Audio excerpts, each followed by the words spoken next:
Okay, we're back and we have Mexican Train in front of us.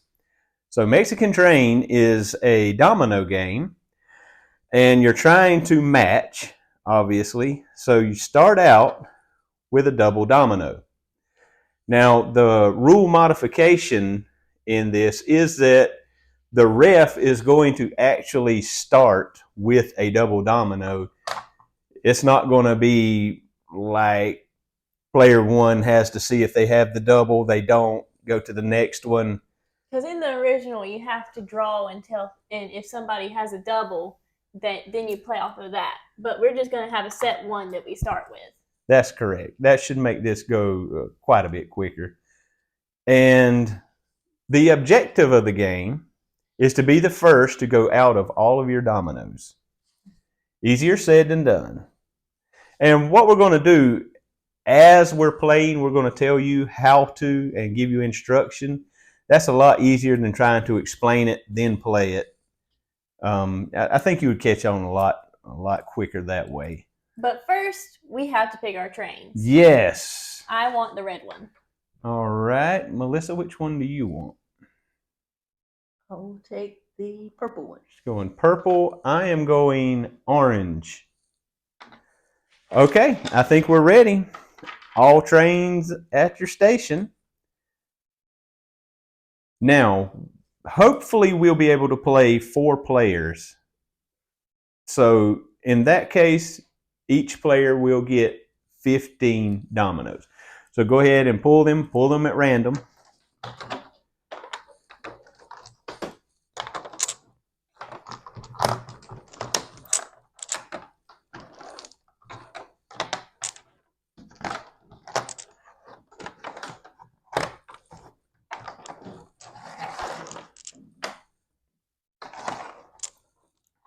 Okay, everyone have 15? Yes. Okay. All right, now we just pull the excess kind of out of the way.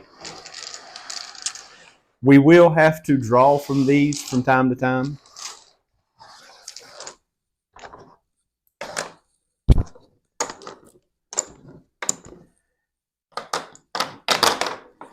Now, what we're trying to do is build a train off of this station. So you have to have one domino start the train that matches this double domino. And here we have 7.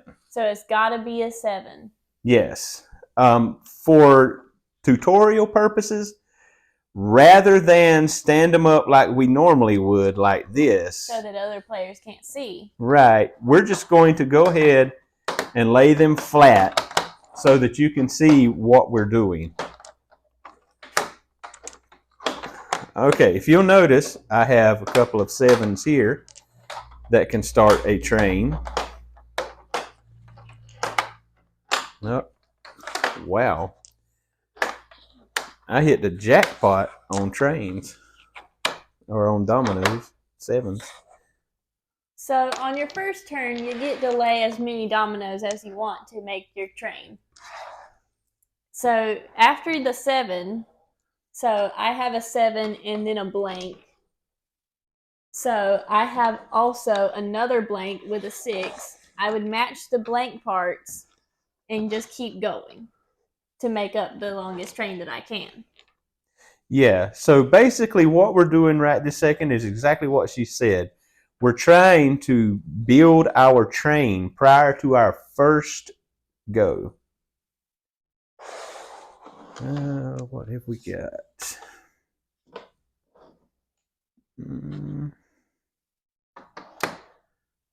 Nope.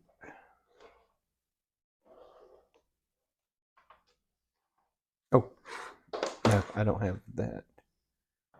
Oh, but I do have that, so I could go here. And you are trying to be strategic. You want the longest possible train that you can get. Okay. And youngest player starts. That is true.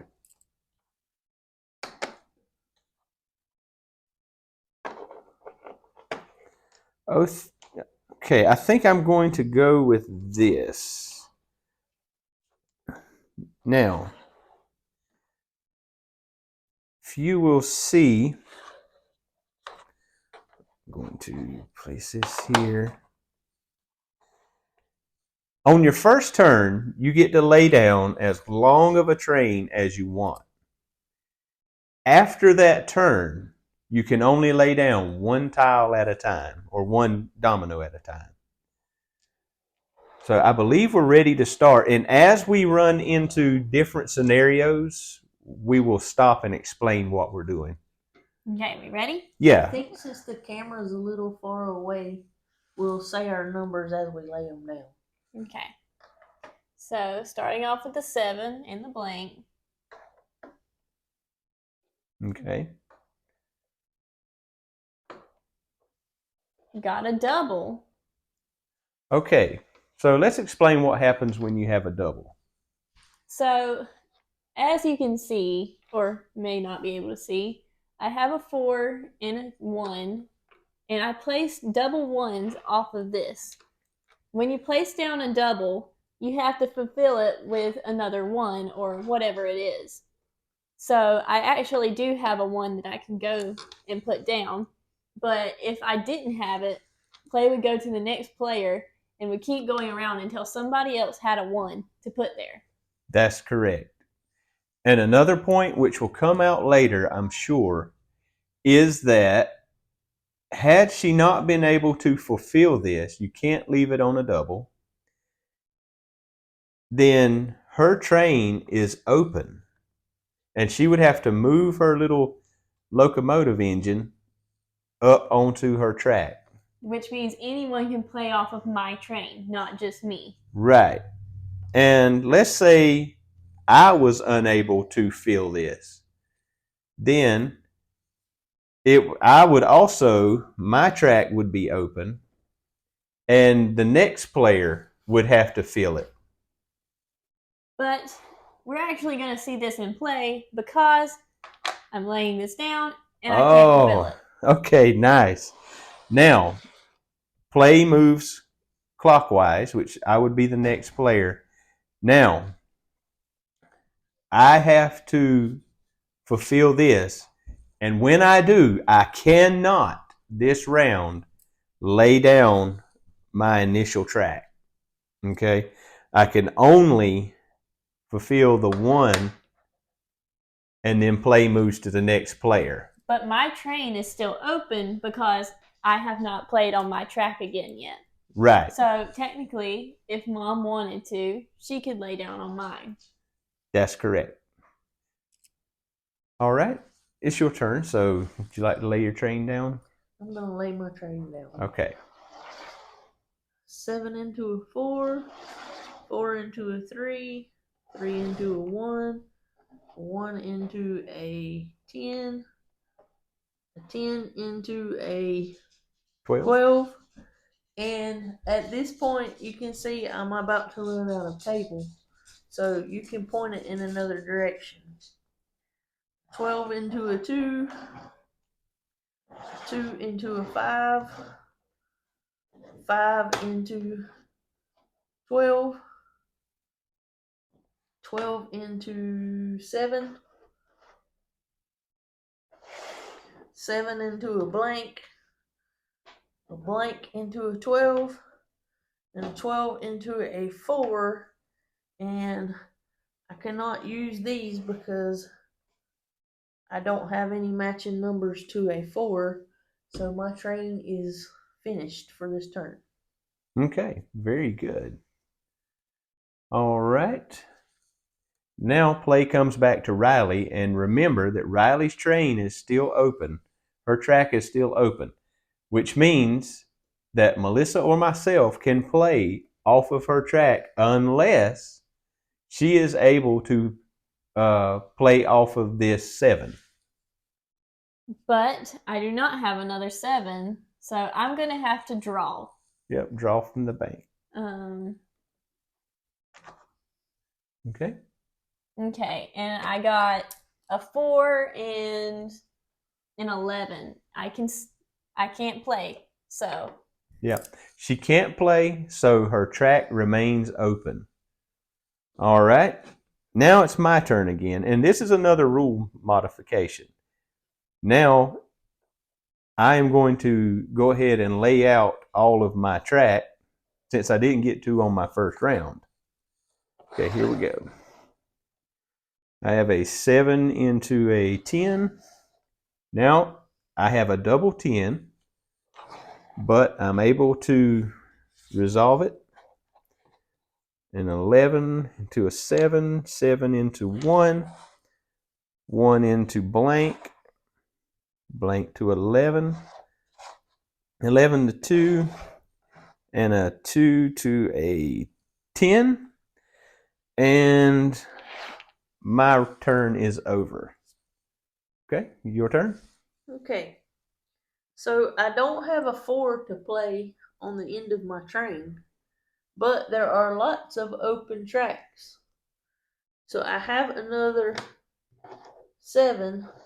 So I'm going to start a new train over here that's open for anybody's play. That's correct. And when it comes back to Riley's turn now, she may not be able to play off of this 7, but if she has one she can play off of this track, she may do so. And I do. I actually have a double. Can you put this over there? Oh, good. Okay, so if she were to lay this down, then again, and couldn't resolve it, the responsibility would go to the next player to resolve it. But she can resolve it her own, so actually she gets to put down 2 dominoes. And that all counts as one turn. Right, that's one turn. Okay, let's see what I can do.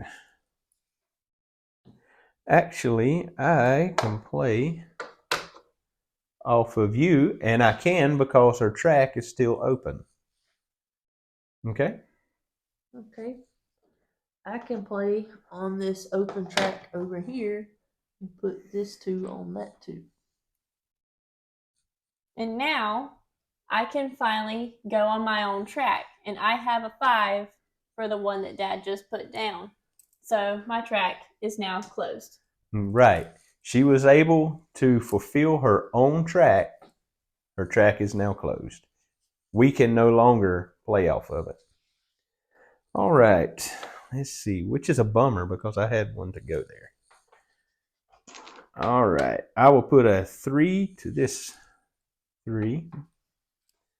And at this point, I do not have anywhere to play. Can't play on my own. I can't play on the open track, and I don't have numbers to start a new track. So I will have to draw. Now, I drew, and we allow people to use it if they draw it. That's right. So I can play on my own track because I have a 4, and that's a 4. Yep. Okay. Now I'm going to put another 4 off of this one. Nice. So, oh, look. I have a 7, so I can start another track. And I just won the game on this Oh, round. no. Because this is my last domino, and I am out, and I'm playing on this open track. So I have 0 points, no dominoes left. Good job. Good job. And lowest score does win. Right. So in our tournament, she would have first place, which means she would get 1 point. So now we have to determine between the other players who is second, third, and fourth, which it looks like I may be second place. You may be. Yes, I may be. Why do you maybe? Well, that was more of a rhetorical statement. I have 5 with a lot of numbers on it. So yes. So basically all you would do is just add up your domino. The face value of the domino. Okay. And that's pretty much it. I can't think of any other instructions or anything we may run into. Can you guys think of anything else? We may choose during the tournament to play several rounds depending on time. Yes. And so if we do, then we would just turn everything over, mix it up, and pick a new double number to start with. But the play operates the same. Right. And we will have to be fluid as we are in the tournament itself. So don't let it throw you off if we have to play 2 or 3 rounds. This round went really fast. It actually went faster than I thought it would. So, yeah, we hope you enjoy. Thank you.